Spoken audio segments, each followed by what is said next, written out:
Olá pessoal, bem-vindos a mais um Brad Talks. Meu nome é Rodrigo Neves, sou presidente aqui da Brad Regional São Paulo. E antes de começar nosso papo, não deixe de seguir nossas redes sociais, também se inscrever no nosso canal aqui do YouTube. Toda semana tem um conteúdo muito interessante no mercado digital para vocês. Hoje vamos falar sobre acessibilidade e minha convidada é a Fabiane Catai, fundadora da Interacessibilidade. Fabiane, muito obrigado por ter aceitado o nosso convite. É um assunto muito interessante para a gente poder tratar hoje. Quase ninguém pratica, mas todo mundo gosta de entender um pouco mais sobre o assunto, né? Então a gente tem que sempre bater nessa tecla aí, explicar como as pessoas podem começar de uma forma até mesmo mais simples, né, a trabalhar com esse tema. Queria que você contasse um pouquinho sobre você e a história da sua empresa pra gente. Ok, Rodrigo. Muito obrigada aí pela oportunidade de vocês de estar falando sobre esse assunto. Eu vou contar um pouquinho da minha experiência, né, voltada a esse tema. Eu trabalho mais ou menos há 20 anos com pessoas que têm a deficiência, né? Então eu trabalhei sempre nessa área de tecnologia. E aí eu fui aprendendo, né, a saber como que cada pessoa que tem uma limitação, seja física, cognitiva, sensorial, né, ela consegue utilizar da melhor forma o computador, a tecnologia, né? E tem muitas coisas que se a gente que está fazendo, por exemplo, um produto, um serviço, a gente não tem uma prática digital voltada para a acessibilidade, essas pessoas elas ficam impossibilitadas de acessar o conteúdo, né? Então, por isso essa importância da gente falar sobre esse assunto e a gente vai falar um pouquinho mais aí quais são os benefícios também, né, que a gente tem de utilizar as práticas acessíveis. Bacana. E você começou a trabalhar com essa questão de acessibilidade há quanto tempo assim? E por quê? O que te motivou? Foi assim, acabou acontecendo ou você se colocou a dispor disso? Como é que foi? Eu tenho uma história pessoal voltada a isso, né? Na época de escola, né, na época dos estudos, eu tinha muita dificuldade de aprendizado, né? Os métodos tradicionais, eles não me atendiam, né? Então, eu comecei a me voltar para essa área de aprendizagem, como que eu poderia aprender melhor, né? Na época, eu fazia a faculdade de Ciências da Computação e teve uma oportunidade dentro da faculdade de dar aula para pessoas com deficiência. Então, desde então, há 20 anos, eu venho me especializado nisso. Então, assim, eu fui tendo contato com pessoas que tinham dificuldade de aprendizagem e aí eu comecei a criar metodologias para que eu pudesse acessar essas pessoas para elas poderem aprender. Acho que foi por conta de eu ter, né, tido essas dificuldades. Sempre tem algo, né, que acontece que na nossa vida que nos engaja alguma coisa, né? Sim. É natural, bem bacana, bem bacana. E como nós estamos falando do mercado digital, né? Existe um tema interessante que é vamos falar assim, acho que um segmento da acessibilidade, que é a acessibilidade digital. E não é uma coisa tão complexa de ser feita, né? Mas quase ninguém faz, né? Você quer falar um pouquinho sobre o que seria essa acessibilidade digital? Então, a acessibilidade digital significa aproximação, né? Então, o efeito, né, das práticas de acessibilidade é que a gente consegue se aproximar e se conectar com as pessoas, né? Quando a gente vai praticando acessibilidade digital, há uma oportunidade imensa de vários públicos acessarem aquilo que eu estou, né, vendendo como serviço, produto, né, ou informação para a pessoa, né? Então, por exemplo, nós temos as pessoas que são cegas. Para que elas acessem um produto digital, a gente precisa seguir uma padronização, né? E se essa padronização não for feita, é como se eu colocasse uma barreira. Essa pessoa está impedida de ver o que eu estou passando. E falando um pouco de barreira, né, que você comentou aqui agora, quais são as principais barreiras que você entende que existem, né, para a gente transpor? Não apenas para o cego, tem outros também, que hoje a gente enfrenta na parte de navegação de sites, aplicativos, e-commerce, né? Porque hoje o público deficiente é muito grande, né? Estou falando de milhões de pessoas, né? Que é um público que muita gente não está dando atenção, que é um público também que é um consumidor, né? Sim. Que quer consumir, né? Sim. E muitas vezes não consome por falta de oportunidade, né? Exatamente. Hoje nós temos 1 bilhão de pessoas no mundo com algum tipo de deficiência. E quando a gente fala deficiência, né, é um público imenso, tem mais de 15 possibilidades que a gente pode pensar, né? A gente tem, por exemplo, o cego, o surdo, a pessoa que tem uma mobilidade reduzida, uma pessoa que é cadeirante, né? Uma pessoa que, por exemplo, quando ela vai usar o computador, ela não faz nenhum movimento com o corpo. Ela pode usar isso através de tecnologias que a gente chama de tecnologias assistivas, que seriam apoios técnicos para que essa pessoa acesse o computador. Só que ela só vai conseguir se a gente trabalhar a acessibilidade, né? E existem outras, né, outras populações também, por exemplo, as pessoas que têm dislexia, o TEA, né, que é o transtorno de espectro autismo, até mesmo a pessoa que tem um daltonismo.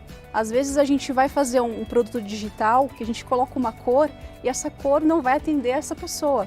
E pode ser que ele entenda de uma outra forma a informação e a mensagem que está sendo passada, né, do produto.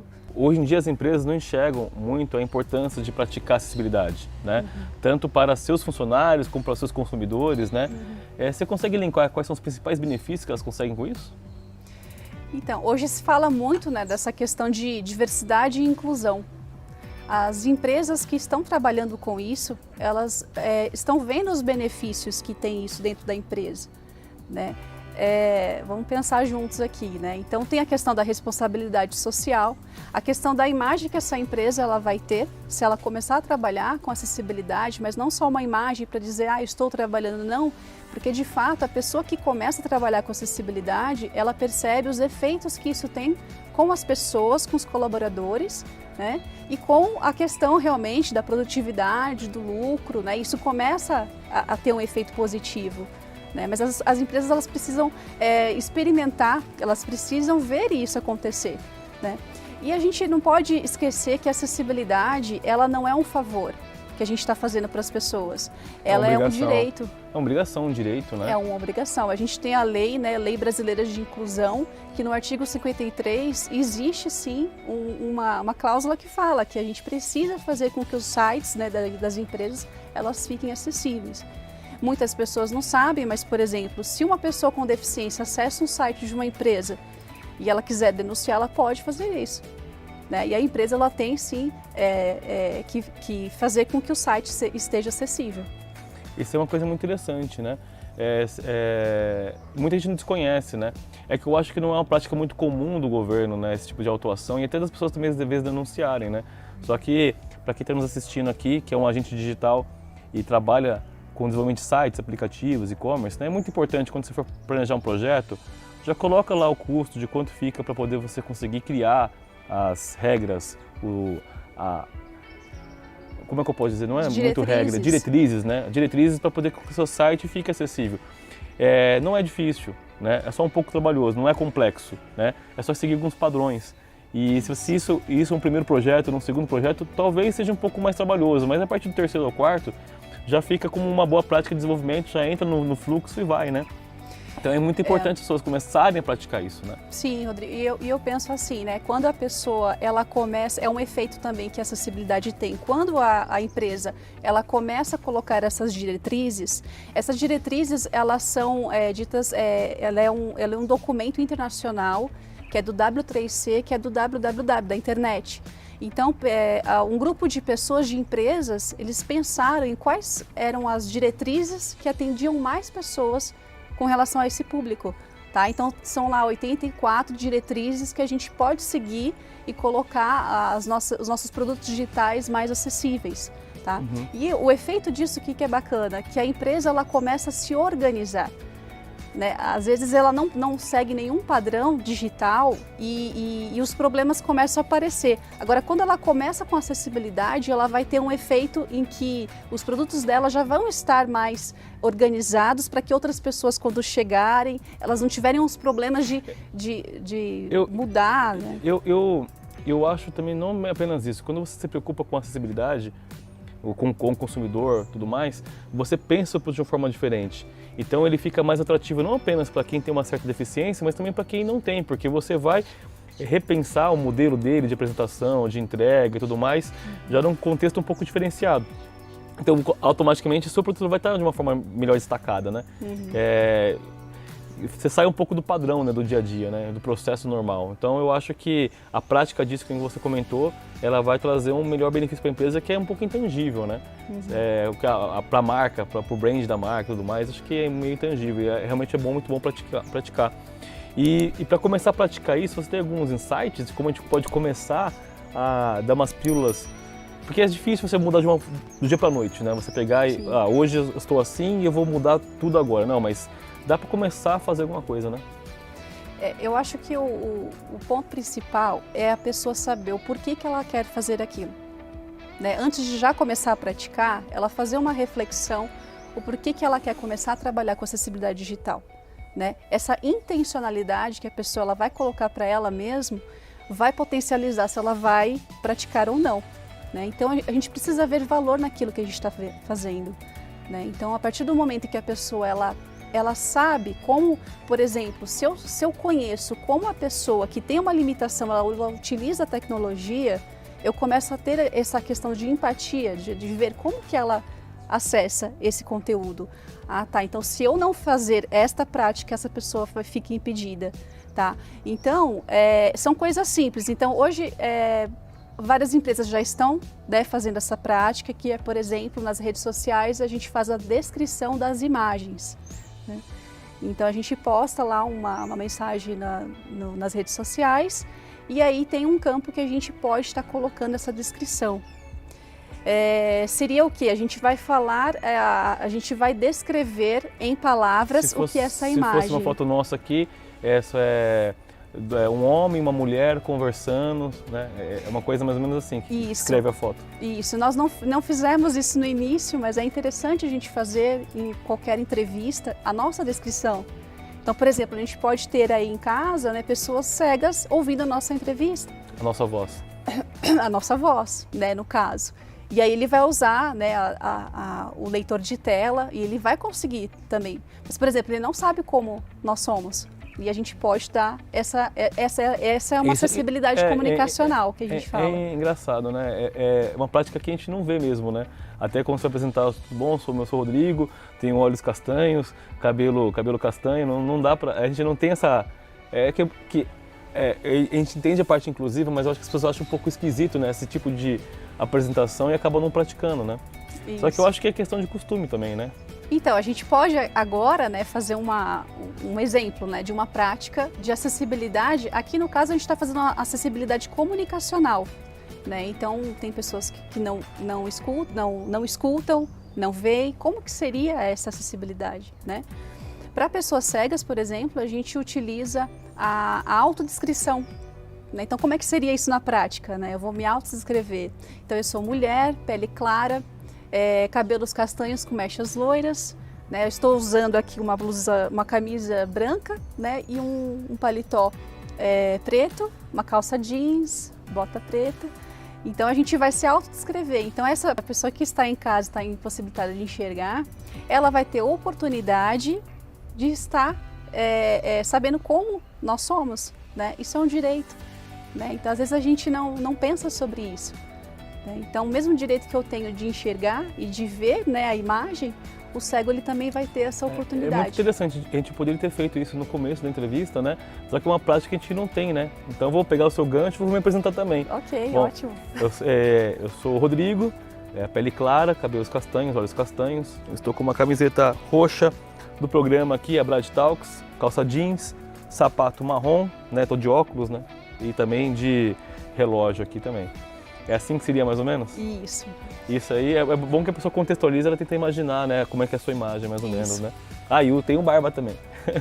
Muito bom, muito bom. Bacana. E também tem a questão da comunicação para o surdo, né? No caso, nós temos aí a língua brasileira de sinais, né? Então, muitos surdos, eles não entendem o português, né? E não adianta a gente só colocar a legenda. Então, há necessidade realmente de ter um intérprete de Libras. E quando a gente tem esse contato com os surdos, a gente também ganha um sinal. Então, por exemplo, eu não falo que eu sou Fabiane para os surdos, eu já tenho um sinal, que aí no caso é a letra F, né? E eu faço assim. Então, quem me deu esse sinal foi um surdo.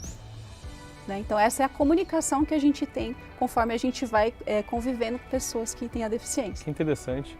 E por que esse sinal aqui é como fosse o seu nome em Libras, é isso? Isso, é assim, o surdo, ele olha para você, né, e ele vê uma característica que fica mais né, em ênfase, né? No meu caso, o meu nome é Fabiane, a inicial é o F, né? Então a letra F é assim, né, em Libras. E é porque eu tinha um cabelo, eu tenho ainda, né? Porque isso faz há 20 anos atrás que eles passaram isso para mim. E aí eu faço assim no cabelo. Entendi. Cada um eles vão muito legal, muito interessante. Isso. E quando a gente fala, você comentou um pouco sobre a forma de praticar, começar a construir um projeto e tudo mais, e tem uma grande característica de quando você vai conceber um projeto é a arquitetura da informação, né? Como que você acredita que a gente pode criar um projeto de arquitetura de informação de forma universal assim, que ela pode favorecer a inclusão? Isso é um assunto bem importante e sério. Até você comentou no início, né, da gente pensar isso desde o início do projeto. Então, se desde o início do projeto, seja um projeto, por exemplo, de um site, de um aplicativo, de alguma aplicação, a gente vai pensando nessas diretrizes, que são as 84, a gente já vai colocando isso no projeto, né? Ela vai ficando o quê? Mais inclusiva, no caso. Né? Então eu não preciso o que acontece muitas vezes é que as empresas elas falam assim, isso vai dar muito trabalho, isso vai ficar muito caro, né? Porque já tem. Mas no começo fica mesmo, né? Porque você não sabe fazer. Então você vai ter que perder aquele tempo aprendendo. Então esse tempo vai encarecer no projeto, né? Mas as empresas, às vezes, as empresas digitais, não precisam repassar esse aprendizado para o cliente, é o aprendizado da empresa, né? Mesma coisa que hoje você sabe que o logo é bom ficar no canto superior esquerdo, né? Que existe o menu, que você pode colocar lá no rodapé um sitemap do site. Tem um monte de coisa que você já coloca como padrão, vai meio que na osmose. Isso. Quando você pratica e você aprende, a acessibilidade vai ser igual, né? É igual, é isso mesmo. É isso mesmo. Na aprendizagem é assim, né? Tudo que é o início daquilo é mais difícil e depois você vai facilitando. Isso vai sendo o quê? Um modus operandi da aplicação, né? Eu acho que faz parte aí de qualquer algo que a gente vai aprendendo de novo, né? Então a acessibilidade ela traz isso mesmo. Traz um certo incômodo tanto para desenvolvedores quanto para gestores. Por quê? Porque é algo que você vai ter que fazer além do que você já faz. Você sai da sua casinha, sai da zona de conforto. É zona de conforto. Mas o que é bacana são os efeitos que vêm depois, né? Os benefícios que você vai vendo com essas práticas. Show. Né? Estamos chegando no final da nossa entrevista aqui, Fabiane. Obrigado por toda a informação que você passou. Para a gente fechar com chave de ouro, eu queria que você contasse um pouco para a gente algumas dicas de sites ou, sei lá, ferramentas que as pessoas podem começar a consultar para poder tentar fazer alguma coisa, entender um pouco melhor, e como a sua empresa, a Interacessibilidade, pode ajudar para quem quer começar a trabalhar com a acessibilidade digital. Então, se você puder me passar essas dicas aí, vai ser dicas valiosas para o público que está nos assistindo aí. Tá.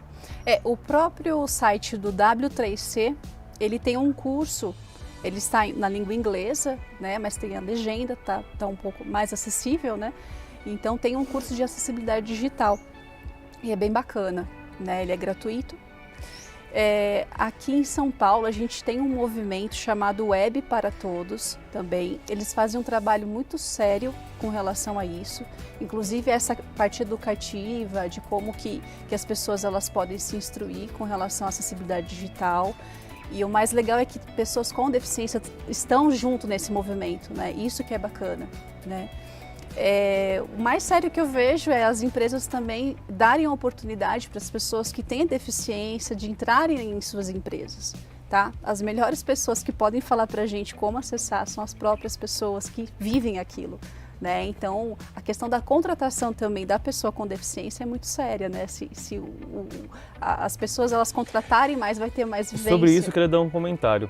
A nossa diretora de responsabilidade social, Henriane, né, que te convidou para participar aqui do nosso encontro, contratou uma pessoa com deficiência e ela falou que essa pessoa é excelente, é ótima e ela fez subir a régua do time dela. Entendeu? Então, hashtag fica a dica, né? Hashtag fica a dica.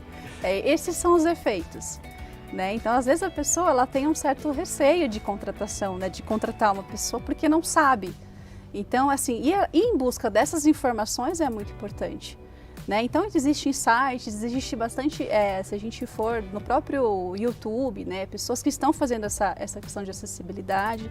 A empresa, né? Que eu sou fundadora, a Interacessibilidade, ela faz esse trabalho, né? O nosso propósito é criar agentes transformadores em acessibilidade digital.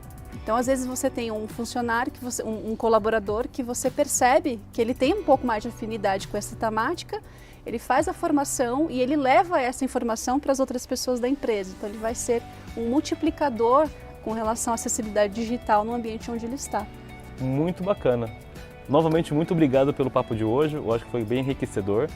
E você que está nos assistindo, não deixe de seguir nossos canais, se inscrever aqui no YouTube. Toda semana tem um conteúdo muito importante, muito relevante, como esse, por exemplo, que eu acho que é fundamental para nós como seres humanos, né, empreendedores, dar um pouco de atenção. Obrigado, Fabiane. E Obrigada pessoal, a vocês. até o próximo Abrad Talks.